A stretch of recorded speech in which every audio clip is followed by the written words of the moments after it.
பெண்களுக்கு பிரம்ம முகூர்த்த பூஜை பண்ணணும் அப்படின்னு ரொம்ப ரொம்ப ஆசை இருக்கும். ஆனால் அவங்களால அதிகாலையில் எழுந்திருக்கவே முடியாது அப்படிங்கிற மாதிரி அவங்க மனசில் ஒரு எண்ணமும் இருக்கும். எழுந்திருக்கவே முடியல அப்படின்னு நினைக்கிறவங்களுக்காக தான் இந்த வீடியோ. பிரம்ம முகூர்த்தத்தில் தூக்கத்தை விட்டு எழுந்திருக்கிறதுங்கிறது ஒரு பெரிய சவாலான விஷயம்தான்.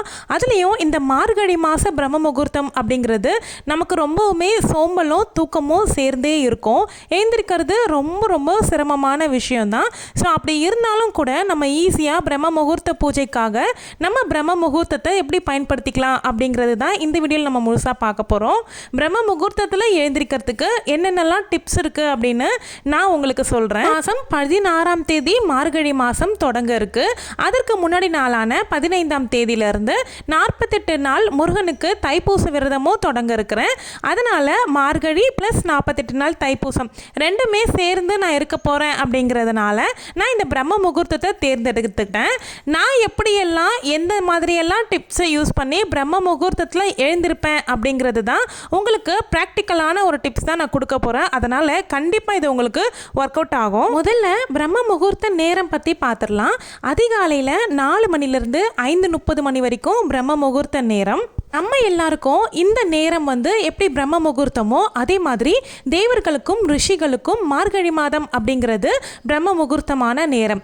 அப்படிப்பட்ட புனிதமான மார்கழி மாதத்தை நம்ம இறை வழிபாட்டுக்காக பயன்படுத்தும் பொழுது, அதுலேயும் பிரம்ம முகூர்த்தத்தில் விளக்கேற்றும் பொழுது நம்ம வேண்டிய வரங்களை அவ்வளோ ஈஸியாக நமக்கு கிடைக்கும். ஆன்மீக சக்தி நிறைஞ்சு இருக்கக்கூடிய இந்த நேரத்தில் எழுந்திருக்கிறது அவ்வளோ ஈஸியான விஷயம் இல்லை, மிகப்பெரிய சவால் தான். டிப் நம்பர் 1 என்ன அப்படின்னா, நீங்கள் தினமும் தூங்க போகிறதுக்கு முன்னாடி உங்களுடைய மனசுக்குள்ளே நீங்களே சொல்லிக்கோங்க, நாளைக்கு நான் கண்டிப்பாக பிரம்ம முகூர்த்தத்தில் எழுந்திரிக்க போகிறேன், பிரம்ம முகூர்த்த பூஜையை நான் செய்ய போகிறேன் அப்படின்னு நீங்கள் மனசுக்குள்ளே தீர்மானம் பண்ணிக்கிட்டீங்க அப்படின்னா அந்த ஒரு தீர்மானமே போதும், உங்களை ஆட்டோமேட்டிக்காக காலையில் கண் விழிக்க வச்சிடும். நம்மளுடைய சப்கான்ஷியஸ் மைண்டில் இது நல்ல தீர்மானமாயிடும். தினமும் தூங்குறதுக்கு முன்னாடி உங்களுடைய இஷ்ட தெய்வத்துக்கிட்ட சொல்லிட்டு தூங்குங்க, நாளைக்கு நான் காலையில் எழுந்திரிக்கணும், என்ன பண்ணுவியோ ஏது பண்ணுவியோ தெரியாது அப்படின்னு அவர் எழுப்ப சொல்லிட்டு படுங்க. இது ஒரு விளையாட்டாக தெரியலாம், ஆனால் உண்மையாகவே நான் தினமும் பிரம்ம முகூர்த்த பூஜை ஆரம்பிச்சிட்டேன் அப்படின்னாவே தினமும் நைட்டில் தூங்கும்பொழுது பிள்ளையார்கிட்ட சொல்லிட்டு தூங்குவேன், என்ன காலையில் கட்டாயமாக என்னை எழுப்பி விட்டுரு பிள்ளையாரப்பா அப்படின்னு சொல்லிட்டு தான் தூங்குவேன். அதனால் நான் அலாரம்லாம் வைக்க மாட்டேன் அப்படி கிடையாது, நிச்சயமாக அலாரம் வைப்பேன். நான் என்னை எழுந்துக்கிறதுக்கு நான் விநாயகர்கிட்ட சொல்லிட்டு தூங்கினேன் அப்படின்னா உண்மையாகவே மறுநாள் என்னை யாரோ எழுப்புற மாதிரியே ஒரு ஃபீல் ஆகும். இதை நீங்கள் உணர்வீங்கன்னு நினைக்கிறேன். நிச்சயமாக இதை ட்ரை பண்ணி பாருங்க. நம்ம எழுந்துக்கணும் அப்படின்னு முடிவு பண்ணிட்டாவே நம்ம ஃபர்ஸ்ட் செய்யற விஷயம் என்ன அப்படின்னா ஃபோன்ல அலாரம் வைப்போம். ஸோ அந்த அலாரத்தை நம்ம படுக்கைக்கு பக்கத்திலேயே வச்சுக்கிட்டோம், கை கட்டுற மாதிரியே வச்சுக்கிட்டோம் அப்படின்னா கண்டிப்பாக இந்த குளிருக்கு நம்ம ஆஃப் பண்ணிட்டு அடுத்த ஒரு 10 நிமிஷம் தூங்கலாம் அப்படின்னு தான் நினைப்போம். ஆனால் அந்த அலாரத்தை கொஞ்சம் தள்ளி வச்சுட்டீங்க, அதாவது நீங்கள் எழுந்து போய் ஆஃப் பண்ணுற மாதிரி வச்சுட்டீங்க அப்படின்னா நீங்கள் எழுந்து நடந்து போய் ஆஃப் பண்ணுறதுக்குள்ள உங்களுக்கு அந்த தூக்கமும் கலைஞ்சிரும், ஆட்டோமேட்டிக்காக நீங்களும் எழுந்துருவீங்க.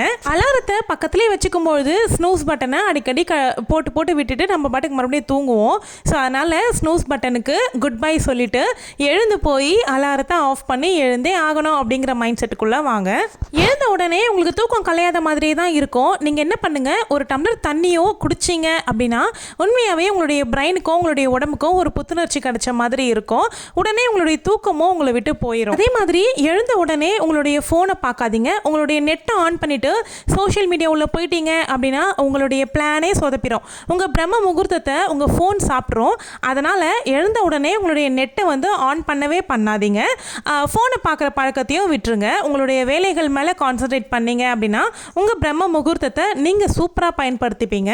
உண்மையாகவே ஸ்டார்டிங்கில் இது ரொம்ப கஷ்டமான வேலைன்னு தாங்க சொல்லணும். ஒரு 21 நாள் மட்டும் நீங்கள் தொடர்ந்து பண்ணிட்டீங்கன்னு வச்சுக்கோங்களேன், இது உங்களுக்கு பழக்கமாகவே ஆயிரும். அந்த நேரத்தில் உங்களுக்கு அலாரமே இல்லாமல் நீங்கள் எழுந்திருப்பீங்க அப்படின்னா நீங்களே நம்ப மாட்டீங்க, அதான் உண்மை. உங்களுடைய கர்ம வினைகளெல்லாம் போக்கணும் அப்படின்னு நினச்சிங்க அப்படின்னா நிச்சயமாக பிரம்ம முகூர்த்த பூஜை பண்ணுங்க அப்படின்னு தான் சொல்லுவேன். நம்ம சேனலில் பிரம்ம முகூர்த்த பூஜை அப்படின்னு ஒரு பிளேலிஸ்ட்டே இருக்குது. அதில் போய் பார்த்தீங்க அப்படின்னா என்னுடைய பிரம்ம முகூர்த்தத்தில் நான் செஞ்ச பூஜைகள் வீடியோஸ் எல்லாமே இருக்கும். அதெல்லாம் பார்க்கும்போது உண்மையாகவே உங்களுக்கு ஒரு மோட்டிவேஷன் ஆகும், நீங்களுமே எழுந்திருப்பீங்க. அடுத்த டிப் என்ன அப்படின்னா, நைட்டு டின்னரை ரொம்ப லைட்டாக எடுத்துக்கோங்க.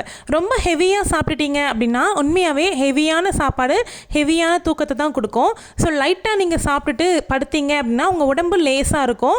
மார்னிங் எழுந்திருக்கிறதுக்கு ரொம்ப ரொம்ப வசதியாக இருக்கும். அதே மாதிரி உங்களுடைய டின்னரை ஒரு 8 மணிக்குள்ளே முடிச்சுக்கிட்டீங்க அப்படின்னா ரொம்ப ரொம்ப உத்தமம். பிரம்ம முகூர்த்தத்தில் எழுந்துக்கணும் அவ்வளோதானே அப்படின்னு சொல்லிட்டு பிரம்ம முகூர்த்தத்தில் எழுந்துட்டு நீங்கள் வந்து சோஃபா மேலே உட்காந்துக்கிட்டு ஃபோன் பார்த்துக்கிட்டு அங்கேயே ஒரு குட்டி தொகட்டை போட்டுட்டு அந்த பிரம்ம முகூர்த்தத்தை வீணாக்காமல் எழுந்து குளிச்சுட்டு அழகாக ஒரு விளக்கு ஏற்றி வச்சு நீங்கள் நிலைவாசலில் மட்டும் விளக்கேற்றினீங்க அப்படின்னா கூட போதுமானது தான். போக போக உங்களுக்கு பழக்கமானதுக்கு அப்புறமா பூஜை அறையிலையும் சேர்த்து கூட ஏற்றிக்கலாம். உங்களுடைய மார்னிங்கே ரொம்ப டிவைனாக போகும். நீங்கள் எதுக்காக பிரம்ம முகூர்த்தத்தில் எழுந்துக்கணும் அப்படின்னு நினைக்கிறீங்க அப்படிங்கிற கோலை வந்து செட் பண்ணுங்கள்.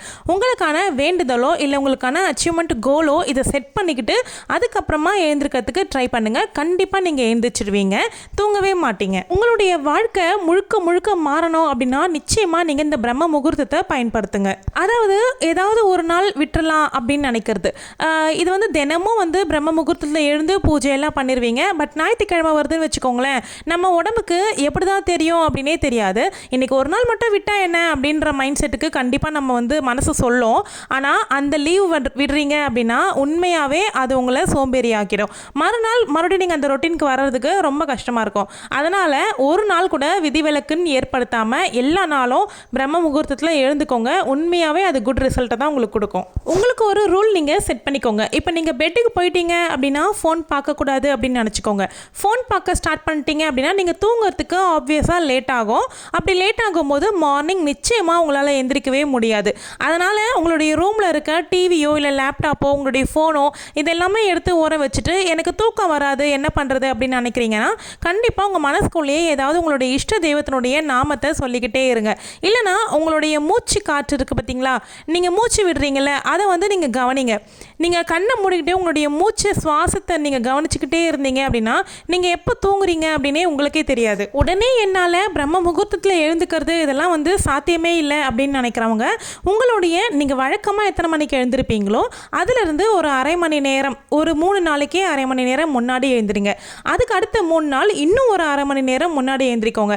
அந்த மாதிரி நீங்கள் கொஞ்சம் கொஞ்சமாக உங்களுடைய டைமிங்கை இன்க்ரீஸ் பண்ணிக்கிட்டே வரும்பொழுது நிச்சயமாக ஒரு கட்டத்தில் அது பிரம்ம முகூர்த்தத்தில் வந்து நிற்கும். நானெல்லாம் பார்த்தீங்க அப்படின்னா பூஜை பண்ணும்பொழுது 3 மணிக்கு எழுந்திருப்பேன்.